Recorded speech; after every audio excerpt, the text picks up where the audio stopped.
ഡോഗേഷിന്റെ അക്രമം കൂടിക്കൂടി വരുന്നു. ഒരു പൂച്ചാണ്ടികൾക്കും പുറത്തിറങ്ങാൻ പറ്റാത്ത അവസ്ഥയാണ്. വളരെ ക്രൂരമായി ആക്രമിക്കുന്നു. പ്രതിവാരം അന്ന് രാത്രി പൂച്ചാണ്ടി അസോസിയേഷൻ നടത്തിയ ഒരു മീറ്റിംഗിൽ ഞങ്ങളൊരു തീരുമാനമായി. പണ്ട് ഇവിടെ നാട് വിറപ്പിച്ചിരുന്ന ഒരു പൂച്ചാണ്ടി ഉണ്ടായി. നാട്ടുകാരെല്ലാം അവനെ കാട് കടത്തി. പക്ഷേ അവനെ നമ്മൾ തിരിച്ചുകൊണ്ടോ. അങ്ങനെ അവനെ തെരഞ്ഞു കുറ്റിക്കാട്ടിൽ പോയപ്പോൾ ഞങ്ങൾ കണ്ട കാഴ്ച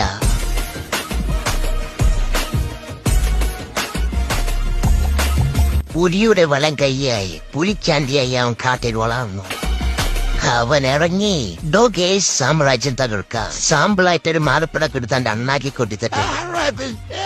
ഇനി ചെറിയ കളികളില്ല, വലിയ കളികൾ മാത്രം. ഡോഗേഷിന്റെ അക്രമം കൂടിക്കൂടി വരുന്നു. ഒരു പൂച്ചാണ്ടികൾക്കും പുറത്തിറങ്ങാൻ പറ്റാത്ത അവസ്ഥയാണ്. വളരെ ക്രൂരമായി ആക്രമിക്കുന്നു. പ്രതിവാരം അന്ന് രാത്രി പൂച്ചാണ്ടി അസോസിയേഷൻ നടത്തിയ ഒരു മീറ്റിംഗിൽ ഞങ്ങളൊരു തീരുമാനമായി. പണ്ട് ഇവിടെ നാട് വിറപ്പിച്ചിരുന്ന ഒരു പൂച്ചാണ്ടി ഉണ്ടായി. നാട്ടുകാരെല്ലാം അവനെ കാട് കടത്തി. പക്ഷേ അവനെ നമ്മൾ തിരിച്ചുകൊണ്ടോ.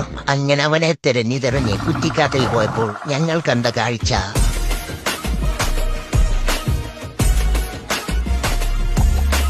പുലിയുടെ വലം കൈയായി പുലിച്ചാണ്ടിയായി അവൻ കാട്ടിൽ വളർന്നു. അവൻ ഇറങ്ങി ഡോഗേഷ് സാമ്രാജ്യം തകർക്കാൻ സാമ്പിളായിട്ടൊരു മാലപ്പടക്കെടുത്താൻ അണ്ണാക്കി കൊട്ടിത്തട്ടെ. ഇനി ചെറിയ കളികളില്ല, വലിയ കളികൾ മാത്രം.